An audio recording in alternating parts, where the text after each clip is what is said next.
Oh, yeah. Yeah,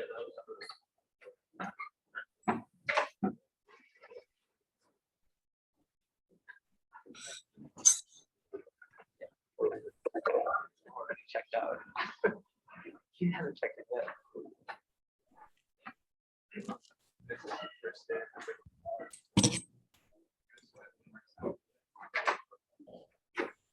Yeah, then we have 2. Oh, yeah, yeah, that's right. The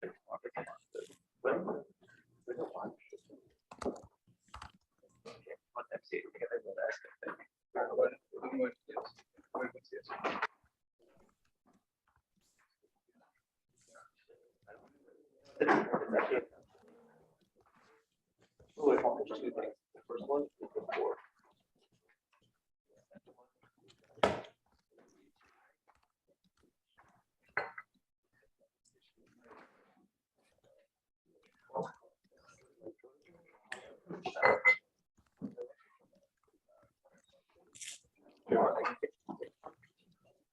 We're a couple trades.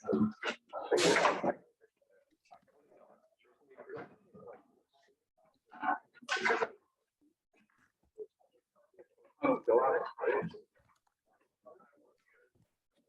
Let's go out. It's for what? So you this kid will fail anyway. I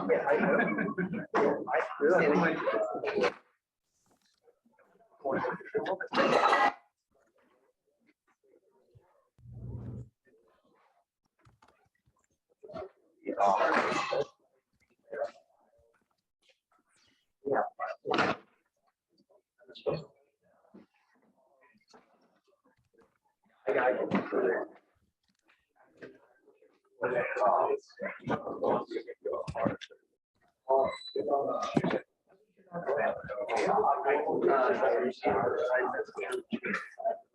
Okay, folks.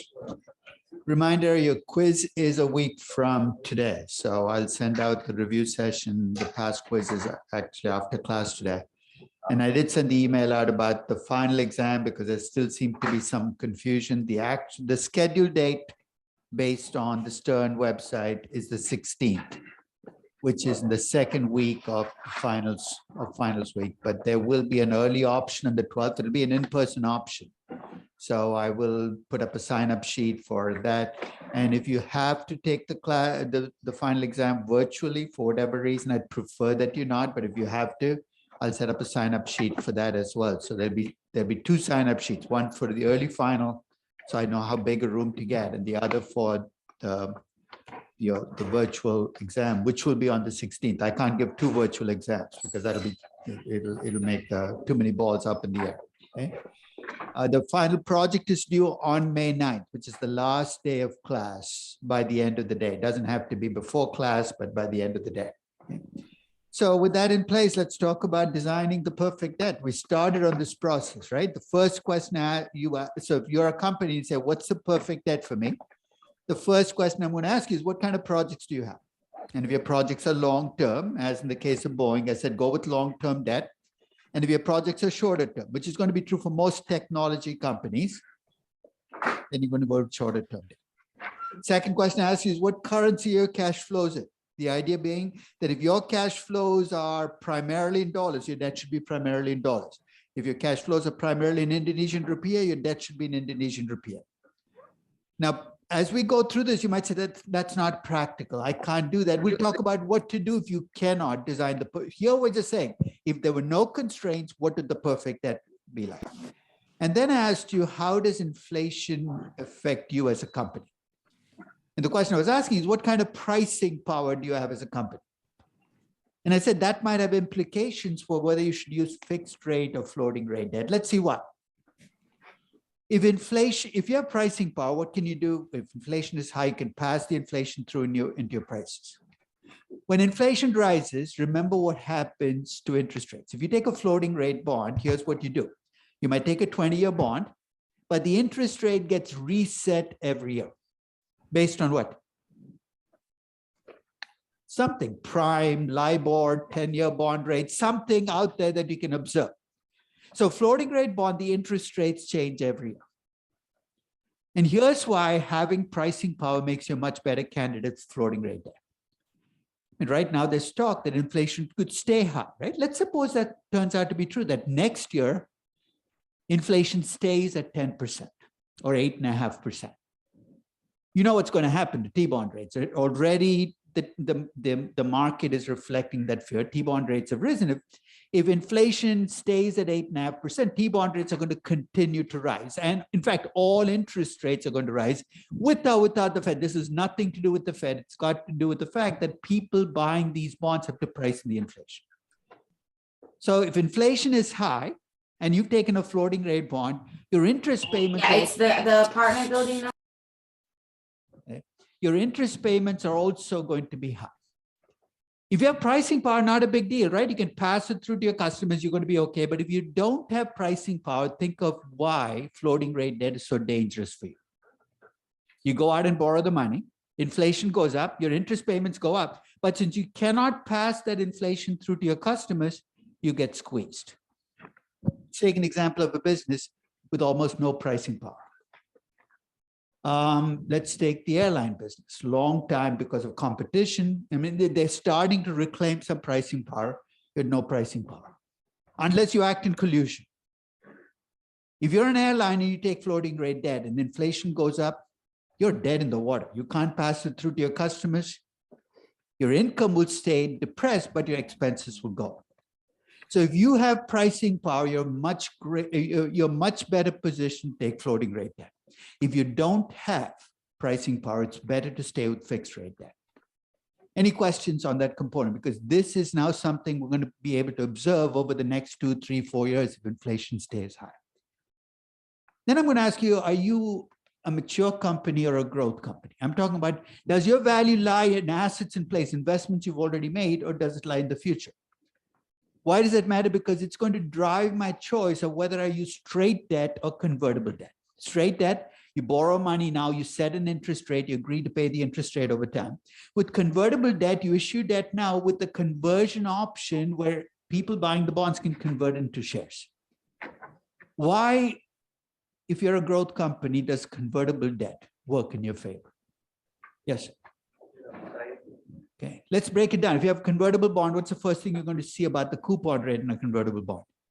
It's going to be low. It doesn't have to be zero, but it can be very low because you're giving up a very valuable option.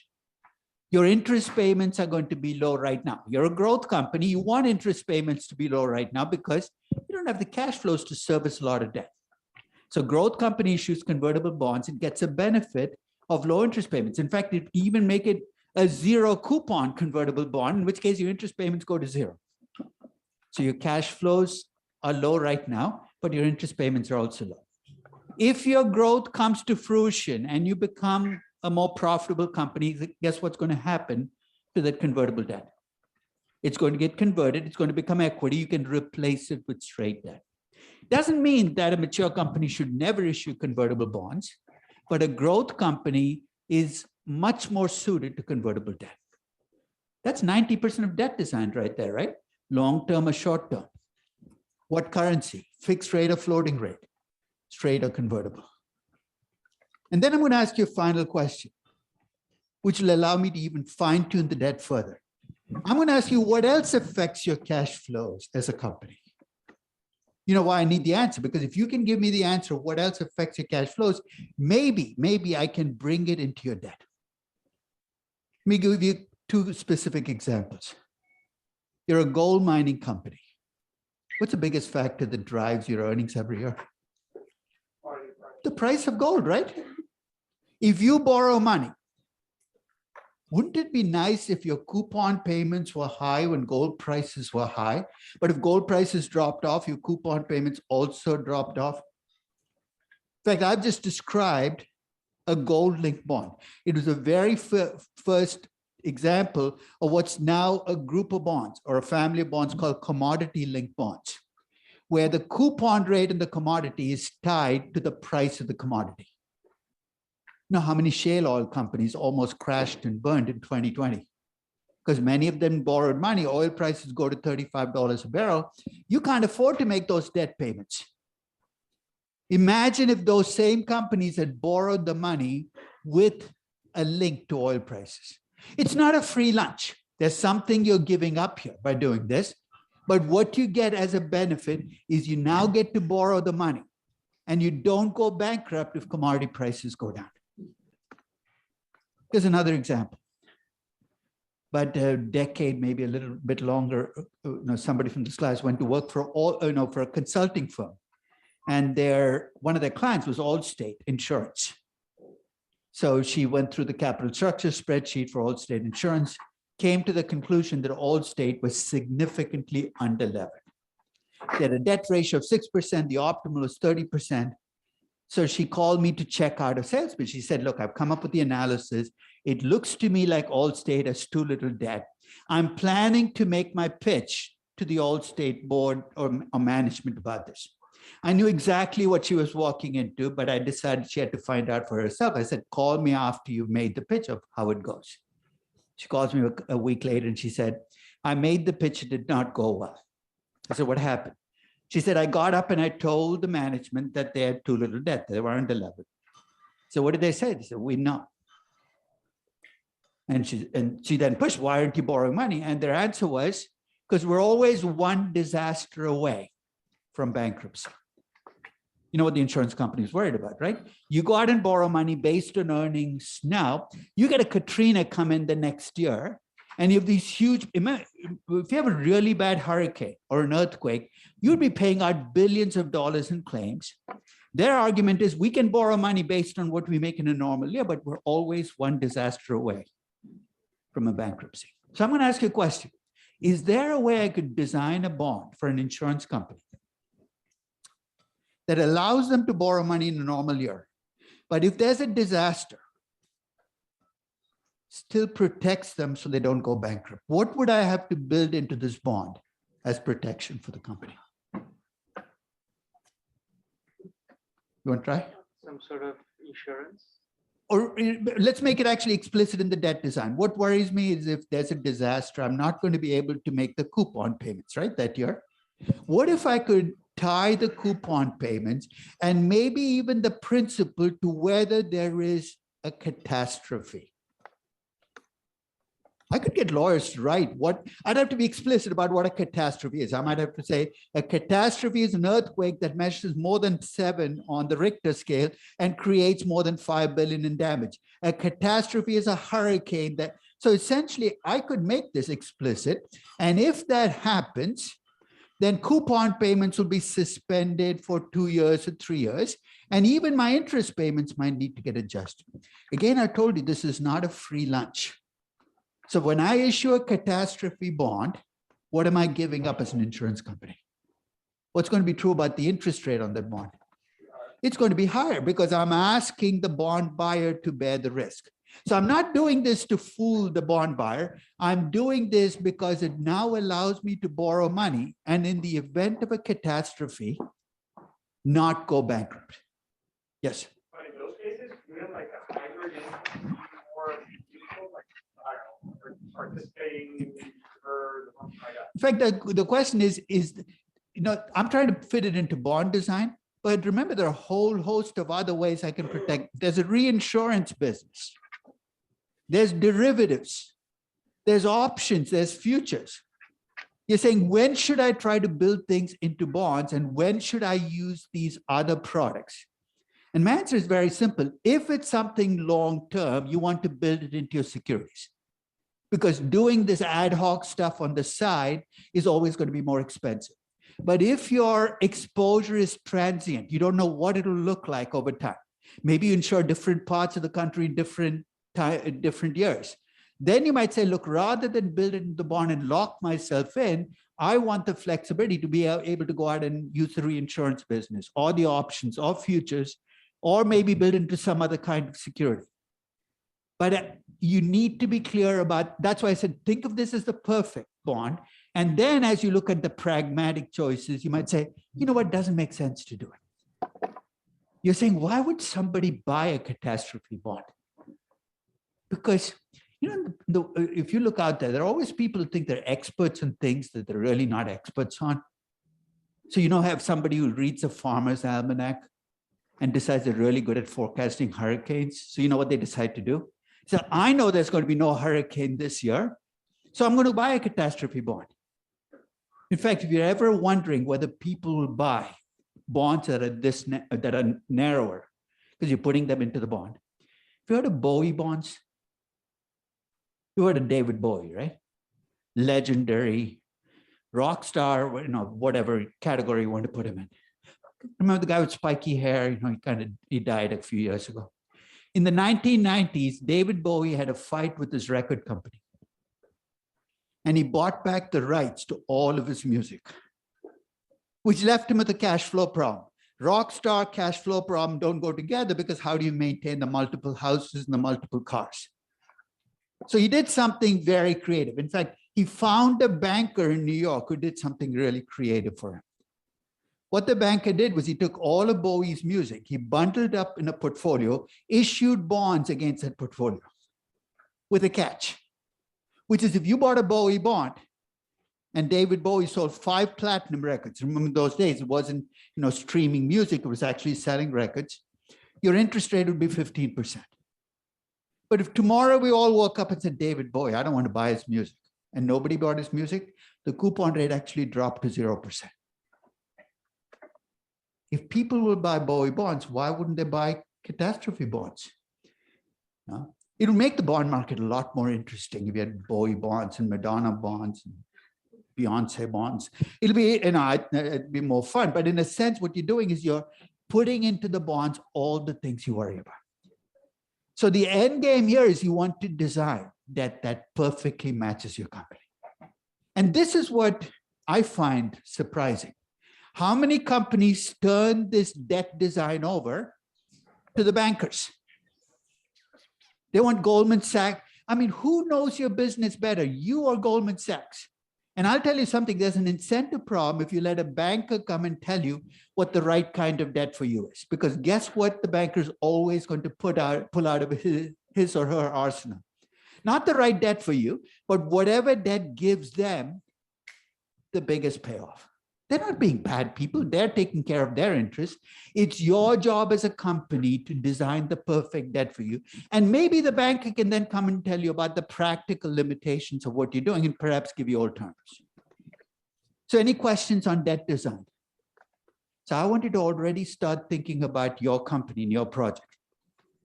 Think about the types of projects it has, the currency in which its cash flows are, whether it has pricing power, whether it's a growth. None of this is high-tech stuff. And say, if I were designing a bond from scratch, what kind of bond would I design for this company? So you've designed your perfect bond at this point in time. Second stop, you stop and ask yourself whether you can keep everybody happy. And here's what. When you decide to do financing, there's always somebody who's going to be unhappy with what you're doing. In fact, let's play a little game. Let's say you're a Midwestern company, and you've decided to borrow money. You decide to issue bonds. So you fly out to New York, and your first stop is at the Moody's offices because they're going to rate your bond. Now remember, if you're a ratings agency, and I tell you that I'm going to issue bonds, remember your focus is on default risk.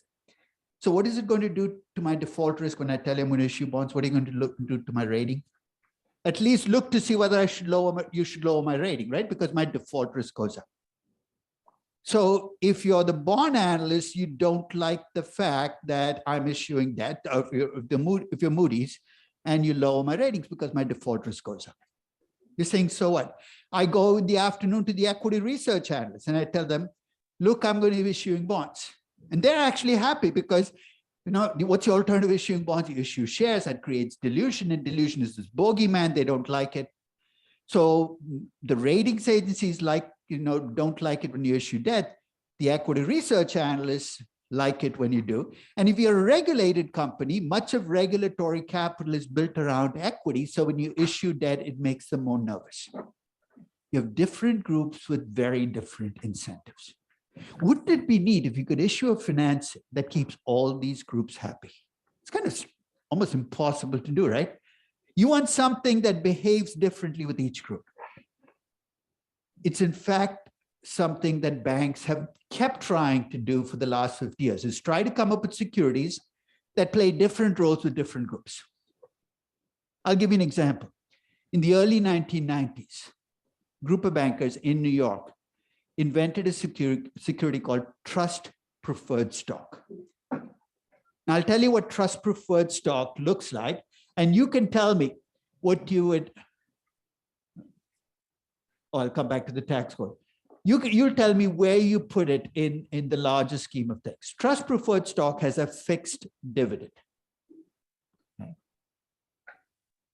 That dividend is tax deductible. So basically, trust preferred stock, at the time you issue it, you said the dividend will be 6% of the price.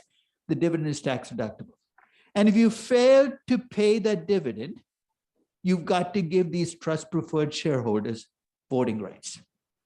Remember we talked about what makes debt debt? Contractual payment, tax deductible, loss of control. Trust preferred stock looks a lot like debt to me. Fixed payment, tax deductible, loss of control. But one of the great coups of all time, the bankers who invented trust preferred managed to get the ratings agencies to treat it as equity.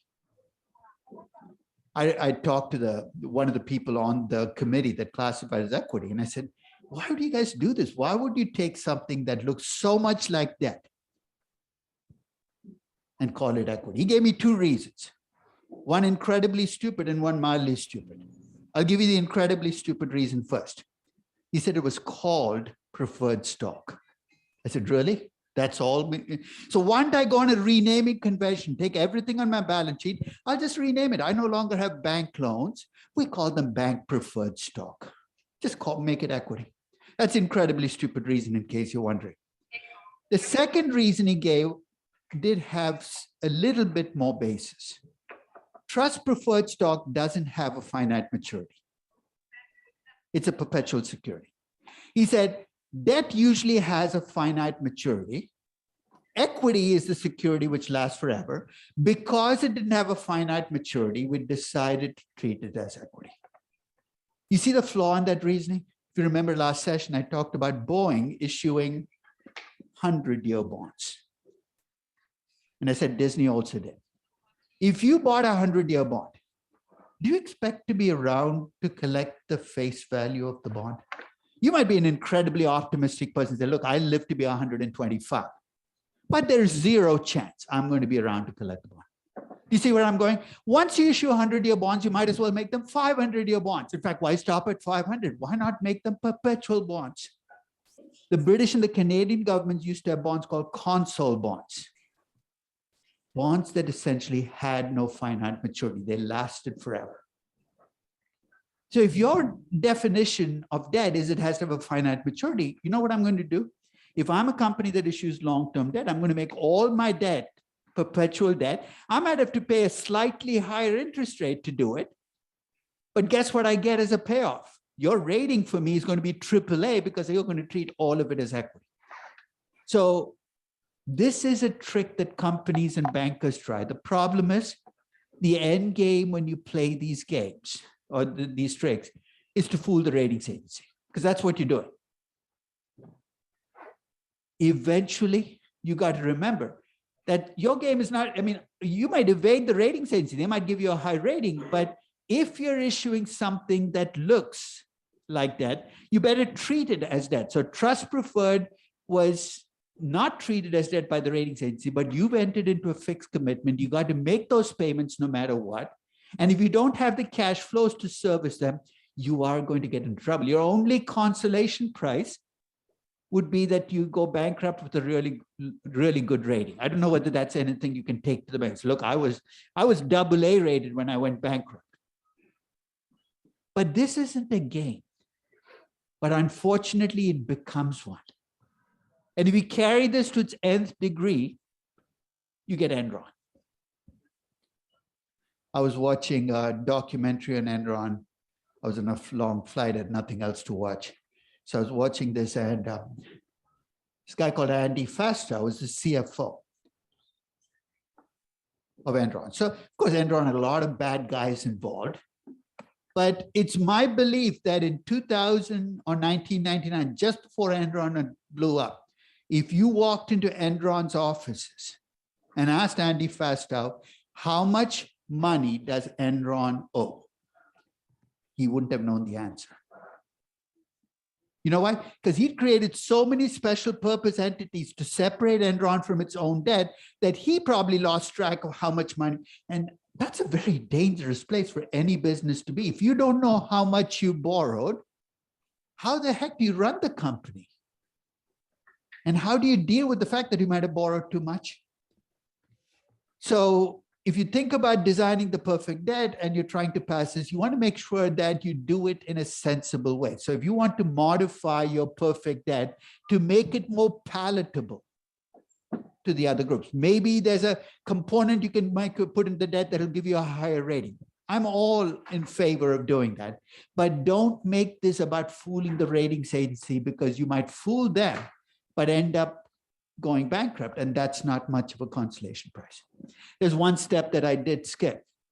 In doing all of this, remember, you're designing this perfect bond. What are you trying to do? You're trying to make it look like equity, right? That's basically what a perfect bond looks like.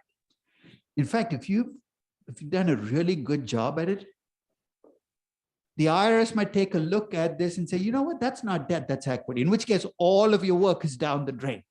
So your second stop after the perfect bond was designed to actually stop at the tax lawyer's office and make sure that it's still going to be treated as that. Your interest payments are still going to be tax deductible. So design the perfect bond, get the tax okay. If you can, try to make it palatable at least. Might not be the best choice for each of the groups, palatable to the different groups involved. And don't make this a game about fooling the ratings agency.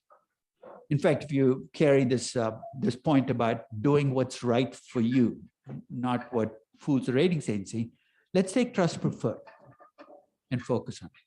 During the 1990s, investment banks issued a lot of trust preferred. Why? Because they made huge commissions on trust preferred relative to straight bonds. So if you walked in an investment bank and you asked them, what should I borrow? The answer you often got is trust preferred. You had no idea what you were issuing, but everybody else was doing it. So let's assume you're a low person on the totem pole at an investment bank. So you know what? You need to sell trust preferred to keep your job, but you want to do it in a way that you don't create massive damage. So I'm going to give you two sets of clients walking into your office, and I want to tell you which of these clients is a better candidate for trust preferred if your end game is to make sure that you're not creating massive damage. The first group are companies that are under-levered. In other words, they have debt capacity, but they have a rating constraint they put that prevents them from borrowing money. Remember, we talked about companies often have unrealistic ratings constraints. This company can be at 40%, but it stopped at 20 because it doesn't want to drop below AA. That's the first group. The second group of companies are companies that are over-levered. They already have trouble making their debt payments, but they might be able to slip in the trust preferred and the ratings agency is not going to notice it. Which of these two groups should you not sell the trust preferred to? B, because if you're over-levered, you might fool the ratings agency, but what have you gained? You're essentially going to go bankrupt because you had trouble making debt payments. So I know that when you have to sell securities, and some of you, that might become your job, you have to look at what you make for the bank. Ultimately, this is a commercial entity. But at the same time, you got to be careful that you're not saddling companies with financing that's going to bring them down, because it's going to blow up in their faces. Perfect debt, tax okay, you got these different groups happy. You get ready to issue your bonds and you discover that nobody will buy your bonds. You're saying, why? For one of two reasons. One is you've never issued bonds before. You're a company new to the bond market. You've never issued bonds before, and people don't know what to expect from you. Many young companies, when they first start to issue bonds, face this. That's a lesser problem than the second type of problem, which is you're a company that issued bonds before, but you have a bad history with the bond market. I'll give you an example. Remember the Nabisco example that I talked about in the first or second session, where RJ and Nabisco went out and did an LBO, screwed over its existing bondholders. They lost 20% of their bond value on the day of the LBO. That was in 1988.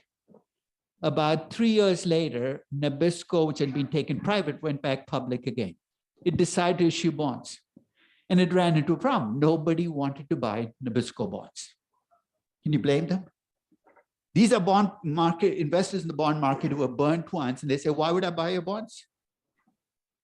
So if people don't trust you, you can still try to sell your bonds, but the interest rates you're going to pay are going to be much higher than you should be paying. You're going to try to sugarcoat those bonds. What do I mean?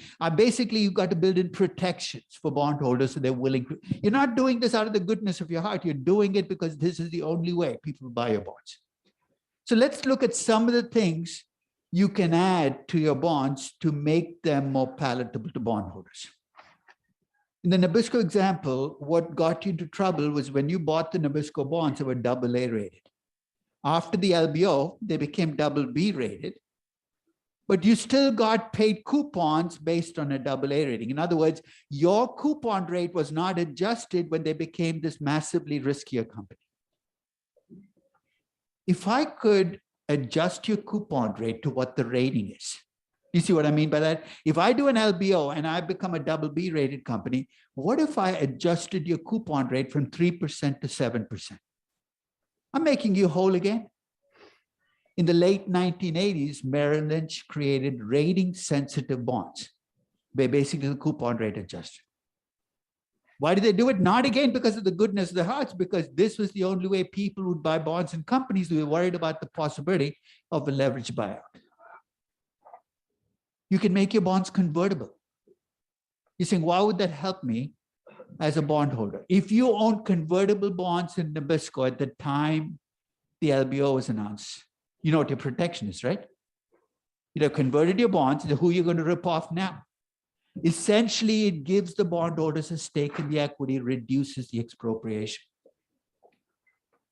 So what we're talking about here is building in protections in the bonds so that you can issue the bonds at a reasonable interest rate. So we're almost there. We've designed the perfect bond. We've got the tax okay. We've kept these different groups reasonably happy. We've sugar-coated the bond. You're ready to issue the bond. There's one final hurdle to pass. Sometimes you're misunderstood by the market. Every company claims to be misunderstood, but let's say you're right. Misunderstood in what? Say, you're really a safe company. In other words, you believe based on the stability of your earnings and your cash flows, you should have a AA rating. But the ratings agencies don't see that, and by mistake, they've attached a BBB rating to you. You see why this might not be the right time for you to issue bonds? Because let's say the right bond for you is a 30-year fixed rate bond. If you go out and issue it today, investors are going to look at the rating, the BBB rating. They're going to attach an interest rate based on the BBB rating, when in fact you should have a much lower interest rate. You don't want to lock in market mistakes that work against you. So what are you going to do then?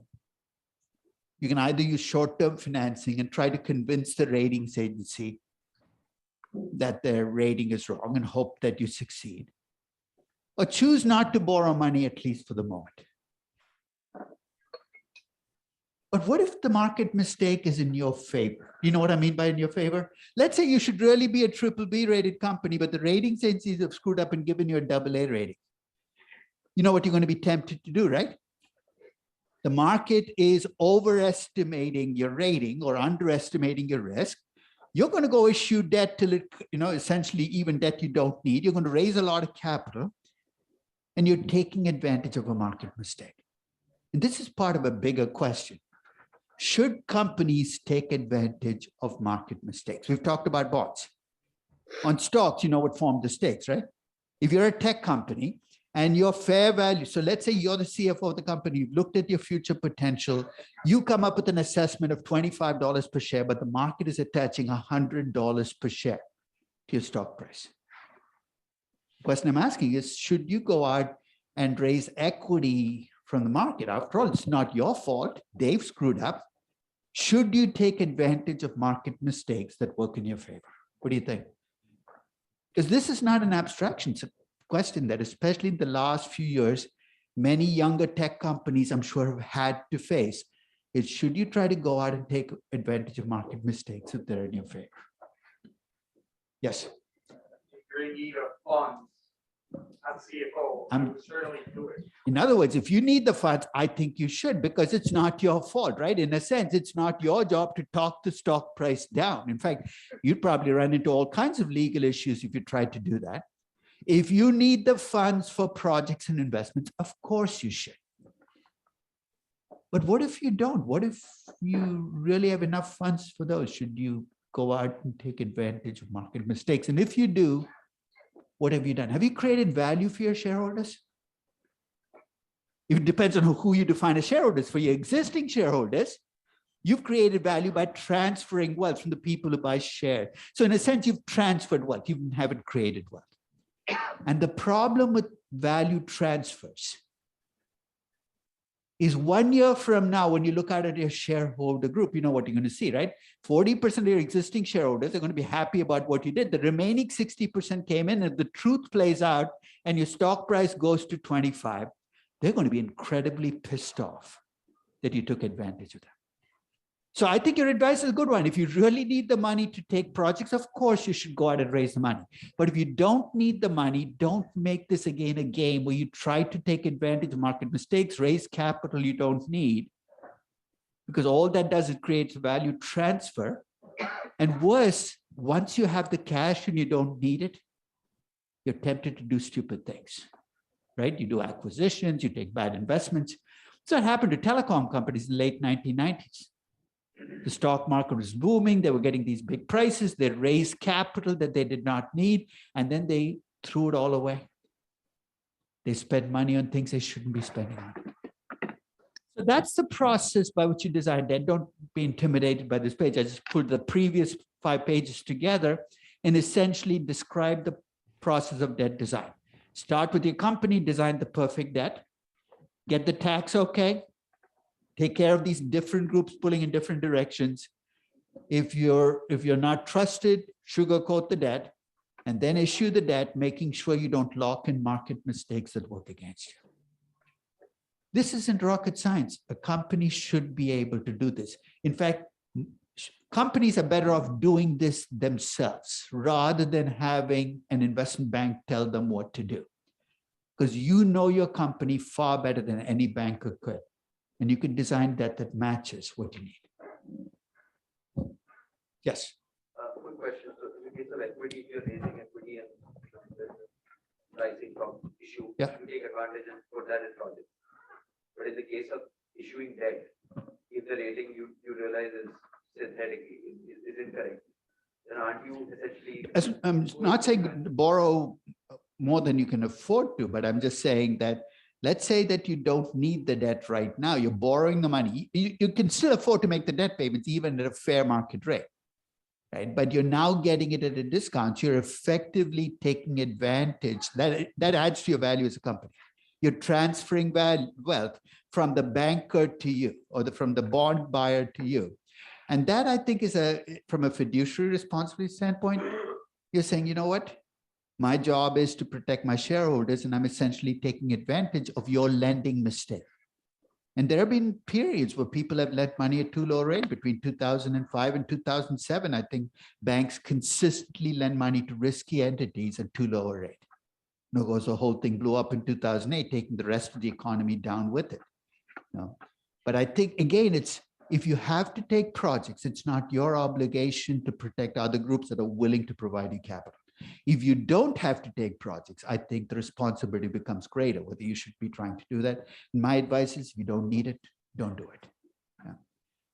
So let's talk about actually converting this into practice. Yes. I have a question about the duration of debt that Yeah. companies should lock in or should not lock in. Yeah. Do rating agencies rate securities like a 5-year bond versus a 25? Yeah. No, in fact, ratings go with securities. They don't go with companies. Right. But ratings agencies, like the rest of us, are lazy, which is once you have a rating for a company, they tend to attach that rating across the board to different kinds of bonds issued, right? But if you issued a very project-specific bond or a bond with a securitization very different from the rest of your bonds, they will attach a different rating. They don't, I mean, I don't, and there are short-term versus long-term ratings as well that you'll see differences in. But the differences are not huge. Ratings agencies will not give a double-B rating to a 5-year bond and a AAA rating to a 30-year bond, because you got to live through the first 5 years to get to the 30th year, right? So you've got to remember, risk is cumulative. So if you've got a really risky upfront period, my guess it's going to contaminate the ratings across the board on all of your debt. So let's talk about 3 ways in which you can design the perfect debt for your company. My suggestion is when you look at your company, the first way should be what you start with. Think about your company, its typical projects, go through the process we just went through. It's an amazingly flexible process. By the end, you should be able to tell me with a fair degree of certainty what kind of debt is right for your company. The second approach is useful when you have individual projects that a company is taking that are large enough that they carry their own debt. It's uncommon because most companies borrow across their projects. The Home Depot doesn't borrow money for each individual store. It borrows as a company. Coca-Cola doesn't borrow for each individual beverage. It borrows as a company. But once in a while, you'll have companies with projects that are big enough that they can carry their own debt, usually infrastructure projects. So if you're a toll road company, each toll road investment you make might be large enough and in a different part of the world that the toll road project goes out and borrows money. I'm going to actually use the same cash flows we use in capital budgeting to come up with the net present value, to come up with the right kind of debt for your company. So I'm going to take the Disney theme park and say, if the Disney theme park, in this case, Rio Disney, borrowed money, what kind of debt is the right kind of debt for Rio Disney? And then I'm going to talk about how you can, if you have a company that's been around a long time, looking at what's happened to the company over time as a function of what happened to interest rates and inflation can give you clues about what the right kind of debt for your company is. So let's start with the intuitive approach. Now, in the case of Disney, the problem I have is it's a multi-business company. And each part of Disney is very different. The kind of debt I would issue for Disney movies is going to be very different from the kind of debt I would use for Disney broadcasting. And I'm going to let you actually tell me what kind of debt, if Disney streaming issued debt, what kind of debt it should use. But each part of Disney is so unique. So rather than design one perfect bond for the company, I'm going to try to design the perfect debt for each of Disney's different businesses. Let's take Disney movies. Typical project, pretty short term. You don't take 30 years to make a movie, at least a healthy movie, so 2 years, 3 years. For much of Disney's history, the revenues on the movies used to be primarily in US dollars. That's starting to change, especially in the Avengers movies. So your revenues were dollars. And you paid your actors usually in dollars as well, because no matter where you made. And the thing about the movie business is it's a very heavily skewed distribution. What I mean by that, and we haven't had a regular movie summer in a long time, but if you go back 3, 4, 5 years and you look at the movie hits of a year, you'll find that the top 10 movies account for like 90% of the gate receipts for that year. It's always been true that the top success movies account for the bulk.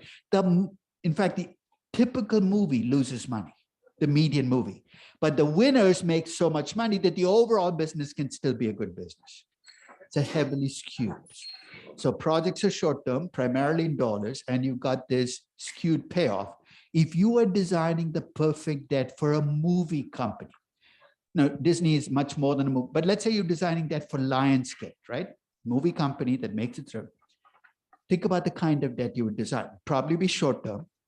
If your gate receipts are mostly in dollars, primarily in US dollars, and if you could, you might want to tie the coupon rate to how well the movie does at the movie theater. So you say nobody would buy it. Remember what I said, if you design it, somebody will find a way to buy it because they think they know more about gate receipts than you do. So let's design the perfect bond, short-term dollar with coupon rates tied to gate receipts. Let's move on to broadcasting. Projects are typically short-term. Again, for bulk of Disney's life, primarily in dollars. Again, that's starting to shift as Disney goes in Latin America and Asia. And again, driven by ratings, not bond ratings, but in the old days, Nielsen ratings, right? If you're a highly rated show, more people watched your show. So if I were designing the perfect broadcasting bond, it would be short-term, it'd be dollar, and tied to how well the show does in terms of pulling viewers. Again, it might sound unrealistic, but start with the perfect bond and then move from it. Theme parks, perhaps Disney's longest term business, right? Big long-term projects, infrastructure projects. And even when the movie, even though the theme parks might be in US, they draw customers from around the world. So your revenues might look like they're all in US dollars, but they reflect exchange rate effects through who comes to the theme parks. So when I'm designing the debt for the theme park business, it's going to be long-term, perhaps a mix of currencies. So my Disney World in Orlando might draw more Latin American tourists. I might throw in a Latin American currency into the mix. My Anaheim Disneyland might draw customers from Asia. I might throw a Japanese yen or a Chinese renminbi component to my debt if I were designing the perfect debt. The interactive business, which was Disney's kind of, growth business then, is perhaps the only part of Disney which would have been a good candidate for convertible debt. So let's say I came to you with Disney Plus. I said, look, I want to issue debt for Disney Plus. And they said, no, what type of debt should I use? First, long-term or short-term, you think? Short-term. I would say short-term. This is a business where everything's going to change pretty quickly. What currency? I'll probably look at your user base. Right now, it's primarily dollars, but they're very much wanting to expand it. So, and is there a way, is there straight debt or convertible debt? If it was streaming, what do I want to bet on? That the conversion option is going to be worth a lot. If I could offer people some kind of conversion option, not even tied to Disney's stock price, but tied to the number of subscribers I have. What I'm trying to exploit is whatever excites my stockholders about my business is what I want to bring into my bond, because that excitement is going to push up the value of the convertible, perhaps push down my coupon rate. And perhaps I tie the coupon to how much growth there is in the subscriber base each year. Designing the perfect bond just means understanding projects and bringing them all into play into your debt, because doing that, be very clear about why you're doing this. It's not because you're fooling people. It's because it allows you to either borrow more money with the same amount of income or reduce the default risk you have with the same amount of debt. So, yeah, go ahead. What threshold causes a convertible bond to convert to equity? You get to set it, right? So it could be anything you want. You can design a conversion option around earnings. You can design it around, so you can actually design it in with whatever structure you want. Usually it's set in terms of stock price. Why? It's observable. Nobody has to estimate it. You don't have to give up inside information. But the case of Disney streaming, Disney Plus, tying it to Disney's company stock price is not going to create a whole lot of excitement, right? There's so much other stuff going on. So if you can tie it to something that's closer to the business, it's probably going to work better. It's going to create some more mechanical issues on how exactly, but conversion options can be designed with whatever criteria for conversion that you want to put in. And they have to convert to stock to equity? And again, it's up to you, but usually you will convert to stock because that's usually the currency you want to pay in, because in a sense, they can then sell off the stock and get the cash if they want to, but usually the conversion is to stock. What else could it be if it's not stock? Well, you could actually give them cash to cash out. You can allow them to convert, essentially take 120% of the face value and walk away if something happens. So you can design conversion options in multiple creative ways, depending on who. Most of the time, conversion options are built around stock prices with stock, but maybe being creative on that might allow us to raise more, because the end game here is you want to push up the conversion options value, because it lowers the coupon rate you pay on the bonds. Yes? This might be a small deviation, but in those cases in which you're financing a project, would you prefer to have like this type of convertible bond structure that is associated with that project specifically? It's got to be a really, really big project, right?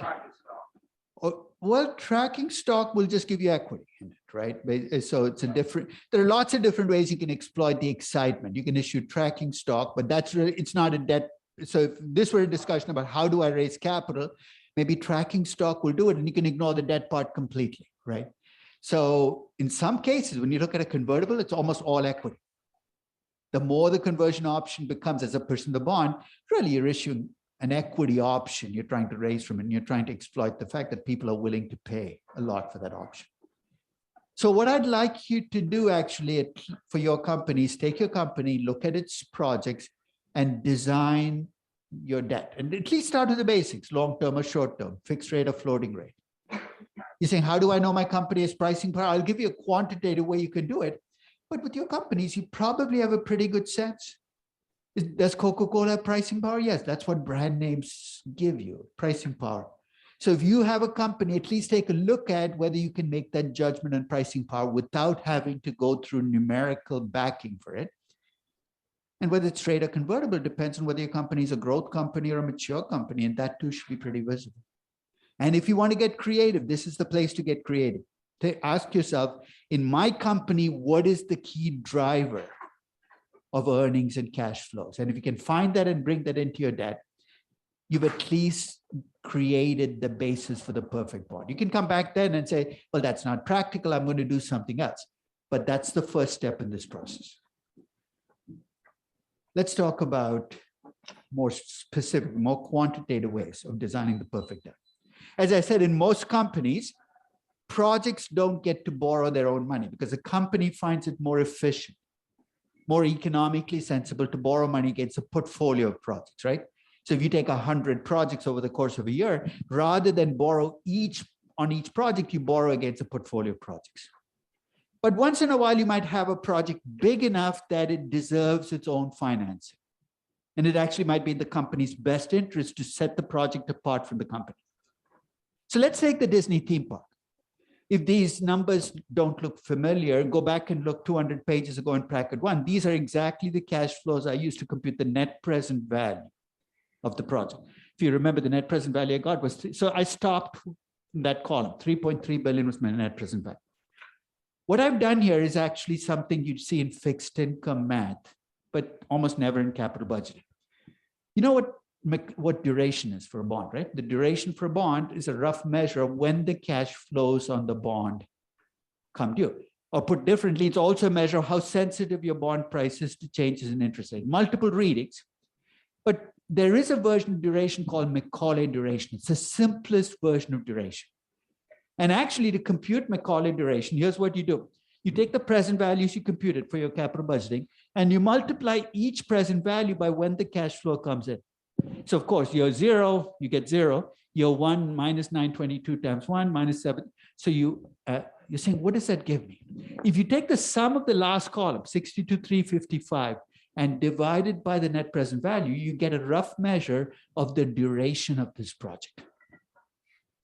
And based on my cash flows, this project looks like it has a duration of about 19 years. What does that mean? Well, if I borrow money against this project, and you say, how long-term should my debt be? To the extent that this duration measure is in front of me, I'm going to say, look, your debt, if you want to get really precise, is to have a duration of roughly 19 years.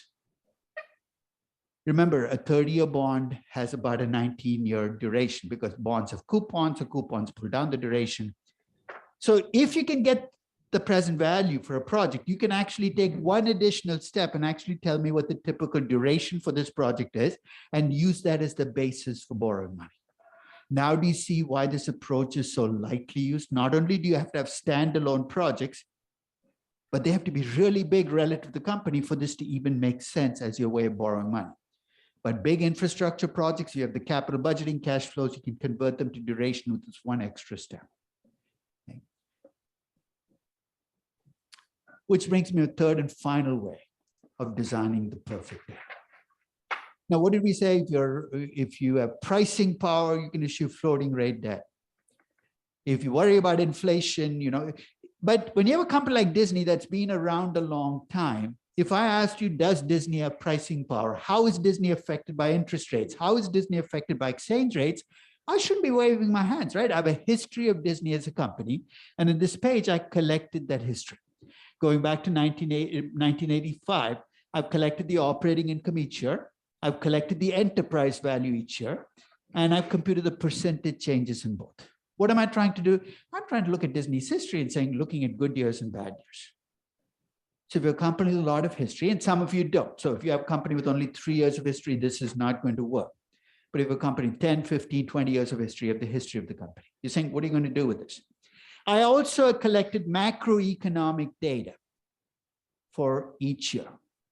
On what? I looked at the T-bond rate each year. I looked at the change in GDP, a measure of how the economy was doing. I looked at the inflation rate changes each year and the change in the US dollar as a measure of the dollar getting stronger or weaker. So I have the company data, I have the macro data. I'm going to bring them together. What am I trying to do? I'm trying to explain whether how these macroeconomic variables play out at Disney. How, when interest rates go up, is Disney affected? Is it affected positively or negatively? How, when inflation goes up, does Disney behave? Do its earnings go up? So I have a more tangible measure of how Disney is affected by these variables. Now, I'm going to take each macro variable separately. As opposed to what? I could run this multiple regression, right? Of change in Disney stock price, again, inflation, interest rates. The problem is these variables are all correlated with each other. You're going to create a mess if you try to run them all in one regression. So I'm going to run simple regressions of Disney's operating numbers, both income and market value, against changes in interest rates. And with each one, I'm going to talk about what the findings will tell me about Disney, and then we'll look at the actual numbers. So here was my first step. I looked at how sensitive Disney's operating income and value were to changes in interest rates. As interest rates go up and down, how is Disney affected? I'm going to argue, and I'll try to back this up, that the results of this regression are actually going to give me a measure of the duration of Disney's projects. It sounds mysterious as to how that can be, but let me show you what. I took the changes in firm value of Disney. So I took the enterprise value share, I took the percentage changes, ran them against percentage changes in interest rates. First thing is this is a regression. Notice the T statistic is not significant. So if this were a regression, I'm trying to make predictive statements, you probably say there's no relationship. But if I push my luck, I'm going to argue this minus 2.33 that you see as a coefficient is roughly speaking a measure of the duration of Disney's assets collectively. And to see why, let's go back to how we define duration in fixed income. One way we define duration is as what the average time is when you get your cash flows. The other way we think about duration is it's a percentage change in the bond price for a percentage change in interest rates. In other words, the duration of a bond is roughly speaking a measure of how much the bond price will fall when interest rates go up by 1%. Now, do you see why the regression yields rough? What is this coefficient telling me? If interest rates go up by 1%, my firm value decreases by 2.33%. We don't do this with bonds, but with companies, we can actually look at the history of the company and look at it relative to changes in interest rates and at least get a rough sense of what the duration of assets is in the company. With Disney, the answer is kind of murky because of the low T statistics, but if you have really long duration projects, you should expect to see a big negative coefficient on interest rates. A 1% increase in interest rates will cause a big percentage change in firm value. So if you go back to duration, what we're trying to compute is the percentage change in the company's value as interest rates change. So from a duration measure, the traditional duration measure, which you see in bonds, keeps coupon rates fixed. So that's how when we do duration for a bond, we don't change. But here, because the cash flows will change, the value is changing, a regression might be a more sensible way to compute the duration of a company's assets because you can't do the traditional bond duration measures with a company and expect to get something meaningful. So at this point, if you ask me, what have I learned about Disney and interest rates? Roughly speaking, as interest rates go up, Disney's value goes down, but not by enough that I'm going to freak out. But for another company, if the drop in firm values is 8 to 10%, I'm going to argue that it's a decent measure of duration, and maybe that's what I should be using to design the perfect debt for Disney. Now, since I also had the operating income, I ran a regression of change in operating income at Disney against changes in interest rates. First thing you notice is the coefficient's much stronger. The T statistic is only mildly significant. So I'm not going to, again, jump out of my seat and say, this is amazing, but it's a little stronger than firm value. What does this tell me? It tells me, again, how Disney's operating income is affected by increases in interest rates. The direction is the same, When interest rates go up, Disney's operating income is affected negatively, but not by enough again that it's statistically significant. If you decide to run this regression for your company, it's very possible you'd get results much more significant than mine. Disney is not a company that's affected much by interest rates. It's not that kind of business. And that's what the regressions are reflecting. Any questions on, so the interest rate that I'm using is a T-bond rate. Changes in T-bond rates every year become my macro variable. I'm looking at changes in enterprise value and changes in operating income to get a measure of how my company is affected by changes in interest rates. Professor, did you do this regression by using Bloomberg? Yeah. Can you do this regression in Bloomberg? You can get the raw data from Bloomberg, but the regression itself won't be on Bloomberg. So we have to do it in Excel. You can do it in Excel. You can do it in statistics package. It's the easiest of all regressions, right? You have only 2 columns. So you can do it in Excel. As the tough part about running these regressions is not the regression part, it's getting the raw data part.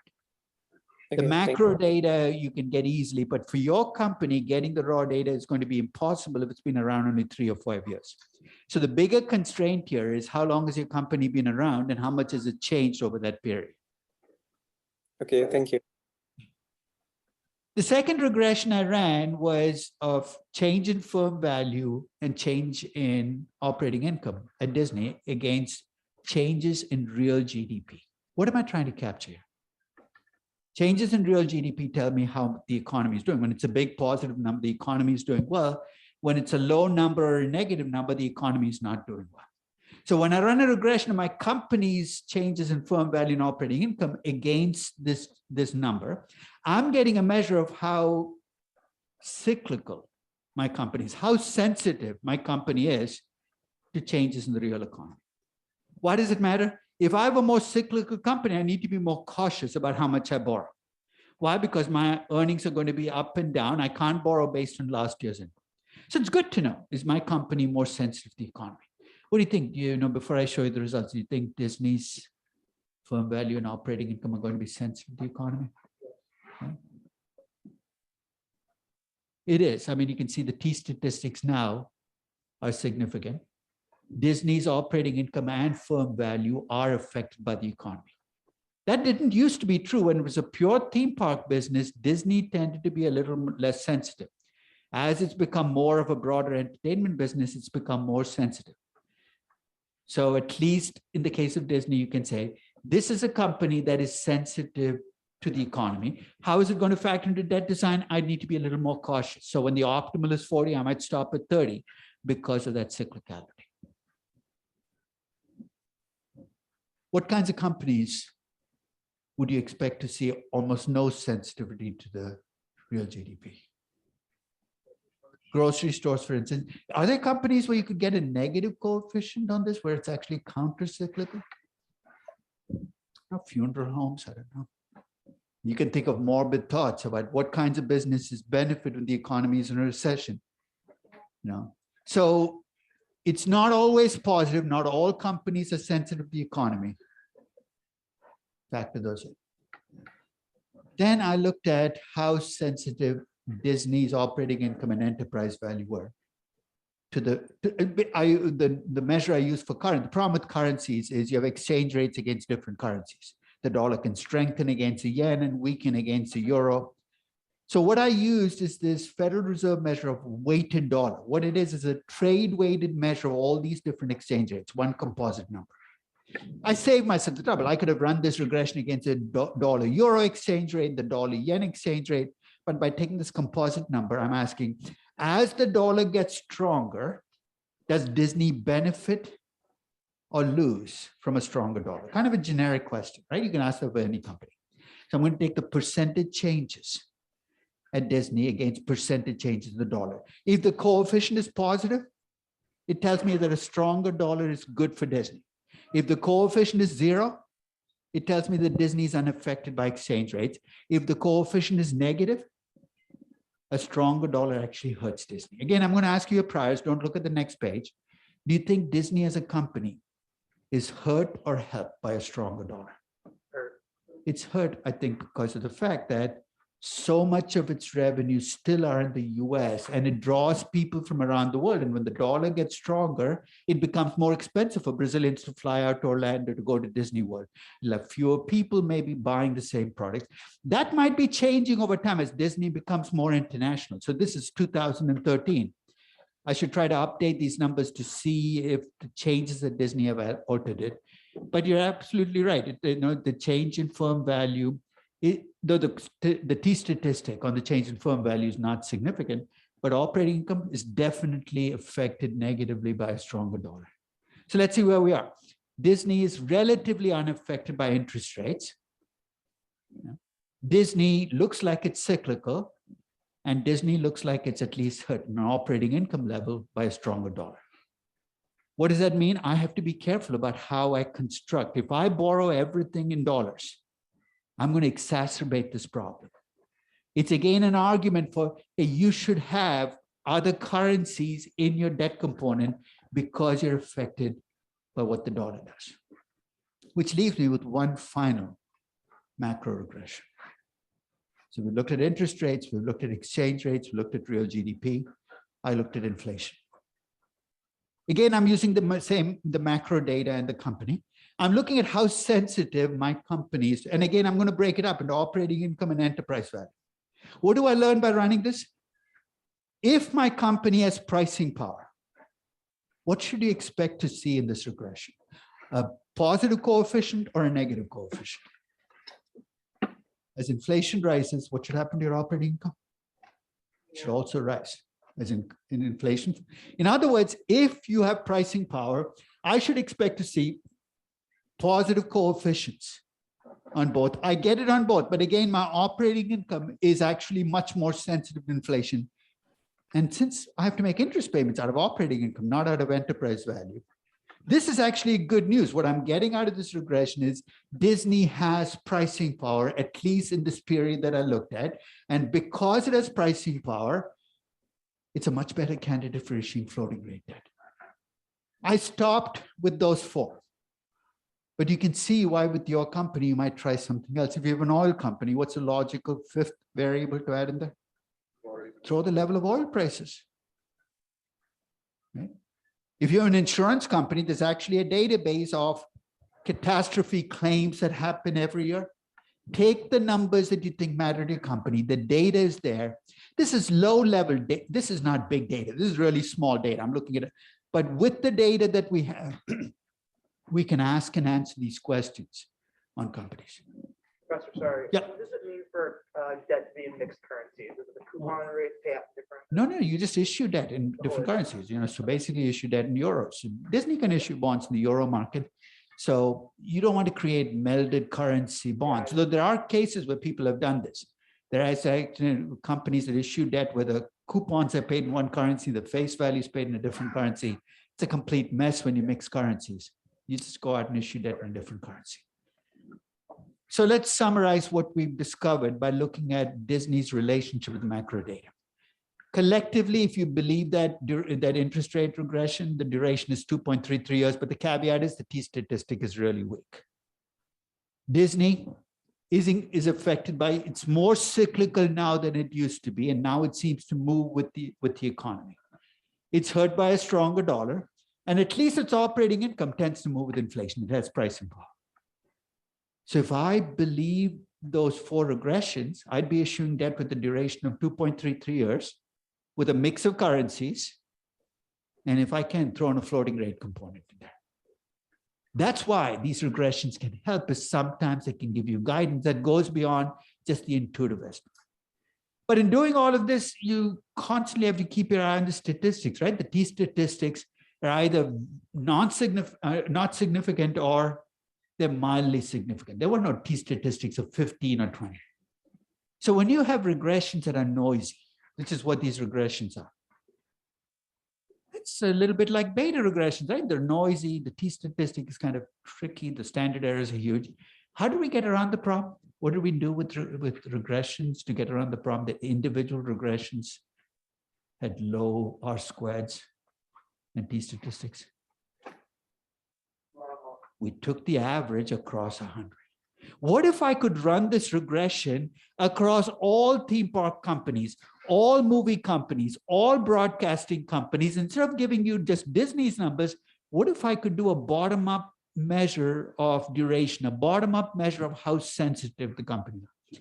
This is actually something I did about 20 years ago. It was so much work that I promised myself I would never come back to it, and I haven't. So some of this data is stale because this is not something you can just run off a database. I had to take each company and do what I did for Disney, run a regression of changes in the company against these macro variables. But think of this as bottom-up estimates for the 5 different businesses that Disney is in of each of the measures we've talked about. How sensitive are you to interest rates? I look at the average for all companies in the entertainment business.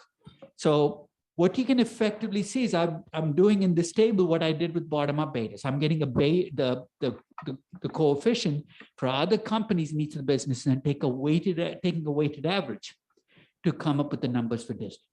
And if I believe that weighted average, the duration you see for Disney operations of minus 4.34 is a much better measure of duration than what I got from the single regression.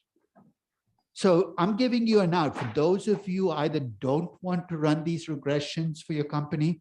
And my advice is for most of you, it's not going to work. You're going to get really bad looking regressions. I'll send you the table with these bottom up numbers. You go look at the sector you're in, take the average across other companies, use that at least as an additional input in design of debt. It doesn't have to be the driver, as an additional input in how you design your debt. So now that I have a sense of what Disney should have as debt, here's what I would expect to see if I looked at Disney's balance sheet based on the assessment. Let's say I haven't looked at Disney's balance sheet. I'd expect to see debt there with a duration of roughly 4.3 years. I'd expect to see a significant portion of the debt be floating rate debt, right? Because it looks like their pricing power. And I'd expect to see a fair percentage of the debt, maybe 18, 20% of the debt be foreign currency debt. So in a sense, that's what I would expect to see on Disney's balance sheet. I took a look at Disney's actual balance sheet, and here's what I saw. The weighted average maturity of Disney's debt was about 8 years. In fact, the duration that I get is a little longer than I'd expect, but not big enough to make a huge. If this had been 18-year debt or 20-year debt, I'd be worried, but it's pretty close to the duration I'd expect. Only about 5.5% of their debt is floating rate debt. That strikes me as a little low given how much pricing power there. I'd expect to see more floating rate debt. And only about 5.7% of their debt was foreign currency debt. Again, that's much lower than what they get in foreign currency on their revenue. So it looks to me like Disney's debt collectively is a little too long-term, a little too fixed rate, and a little too much US dollars. Can I fix it? What's the bludgeon way of fixing it? What could I do? I could pay off all the debt and replace it with shorter term floating rate, more foreign currency debt, right? So one of the things you could do is you can do, and that's what under 40 or 50 years ago, that's what you had to do. If you didn't like the debt you had, you basically had to, but today, the way in which you can adjust debt, you have much more flexibility. To me, one of the advantages of being in a swap market is you can go in and swap some of your debt for debt of equivalent value, but with different characteristics. Disney can take some of its fixed rate US dollar debt and swap it for floating rate euro debt. Or if you don't want to do that, you can use derivatives to meet the divergence. You know what I mean by that, right? Use options and futures to fix the divergence. So if your debt is not in, if there isn't enough foreign currency debt, you can use derivatives to increase the percentage of your debt that is potentially exposed to foreign currency. So using swaps and derivatives can allow you to fix mismatches between the debt you have and the debt you'd like to have. So that's the process by which I designed debt for Disney. I'm not going to take you through the whole process for my other companies. For Bookscape, based on what they did, my suggestion is I didn't run macro regressions for any of the other three. I didn't have enough historical data. The companies had changed too much. So I'm going to stay with the intuitive design. I said, look, given the kind of business Bookscape is in, the debt they should have should be long-term because the store was in New York, dollar-denominated fixed rate debt. And to me, operating leases actually make perfect sense as debt for retailers. Do you see why? What do you get with operating leases? You get debt that's tied to individual stores. You actually get an abandonment clause, which is if a store is doing particularly badly, you don't have to default as a company. You just essentially abandon that store and get out of that lease. It's flexible. It's tied to individual stores. The currency obviously will match because you don't take a Brazilian store and have a lease in US dollars. It's going to be in reais. You can see why operating leases have evolved as a primary way of borrowing money for retailers and restaurants. For Vale, very long-term projects.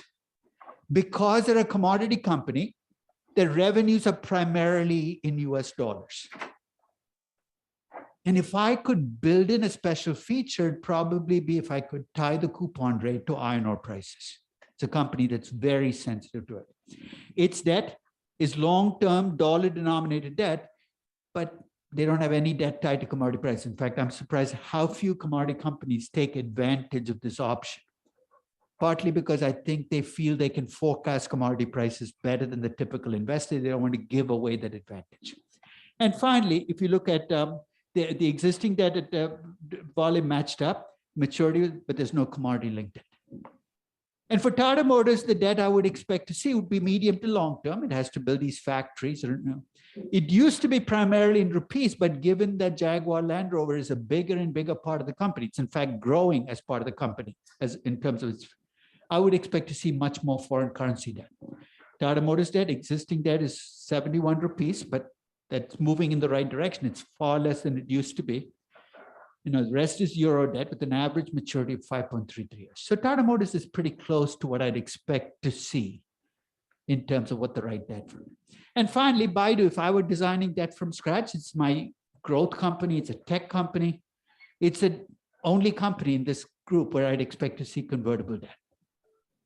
They actually are primarily bank loans. 82% of their debt is US dollar debt, which makes no sense. So Baidu is the company where the actual debt is most divergent from what I'd expect to see. I'd expect to see convertible bonds issued in renminbi. What I see are fixed rate debt issued in US dollars. I think one of the big opportunities we have going forward, if you're thinking about it, if I want to start a business, what would it be? In many emerging markets, companies have hopelessly mismatched debt. And the reason is very simple. Until about 15 or 20 years ago, if you're an emerging market company and you borrowed money, you went to the bank and you borrowed money. You know what the bank lent you money at? 5-year fixed rate loans. No matter what kind of company, you could go to one and say, I'd like 5-year floating rate debt with the price. The bank doesn't want to go down that road. Today, those companies have choices. They can issue bonds in the bond market. Some of them have taken advantage of it, but a lot of the older companies, especially run by conservative managers, still have the old debt on the balance sheet, and it doesn't match up to the kind of business they're in. Fixing that mismatch, I think, is an opportunity. So that's the debt design part. The quiz is going to be through the end. So we're done with the quiz material. So you have a week to work on how many pages, 145 slides or whatever we're at. But if you look at it, it's debt mix and debt design. So it's kind of focused on those topics, but you will need to draw on the tools we use to assess cost of equity, cost of capital. You don't need to know how to lever and unlever betas. But are there any questions about any aspect of debt that I've left untouched? Professor, when we are looking at the debt, the optimal debt, do we also have to consider like the makeup of the buyers of the debt market? So for instance, if you're saying Disney should convert all their debt into floating rate debt, is there enough demand for floating rate debt in the market for them to get a good, good interest rate on that? I think the broader question you're asking is, what if I designed the perfect bond for my company and the market is not there to issue the bond, right? That's basically the question. Yeah. What's the first reaction you have? Well, I'm going to go back to something I can use. But I would keep tabs of every time I see this mismatch. Because if you keep seeing this mismatch over and over again, where there's a certain kind of debt you'd like to issue, and there doesn't seem to be an established market for that kind of debt, It's an opportunity. Hmm. There were no mortgage-backed securities prior to 1981. Why were there mortgage-backed securities in 91? Because Lou Ranieri at Solomon looked around and he said, this is strange. We have this huge market of mortgages. There are people who want to issue bonds against the mortgage claims they have. How come there's no market? And finally he said, well, maybe we should create a market. Incredibly lucrative, not just for Solomon, but for a whole bunch of investment banks because it opened up a market on securities. So my advice is if you find a perfect bond and you cannot find a market for it now, use derivatives, use all these tricks to kind of fix it, but keep your eye on potentially creating a market for it. Because over the last, there were no cat bonds until somebody said, you know what, maybe insurance companies should be able to issue bonds, especially small insurance companies, where one disaster doesn't leave them bankrupt. So be practical, be pragmatic, but also keep your eye on whether there is potential market here you could create from scratch. The guy who created Bowie bonds. I mean, come on, that was creative. There were no bonds issued against. And think of how much money celebrities make now, right?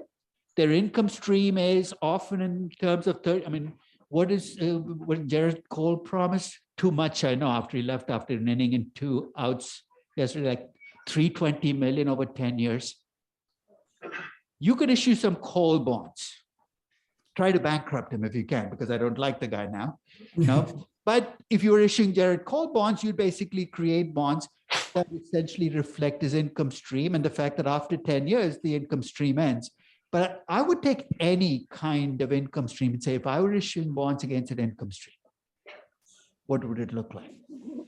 There's an argument, I think Peter Thiel made it, maybe somebody else did too, that people should be allowed to issue human capital bonds, right? You're 25 years old, you're moving up, you've got these degrees behind you, you have no income yet. What if you could issue bonds against your future income? You're giving away a share. Of course, the person buying these bonds will have to have a share of your equity. Now, so it's an open space. There are still ways in which you can be creative. But whenever you can't find something already out there, ask yourself, can it be created? Okay, so let's end for the day. I will see you on Monday.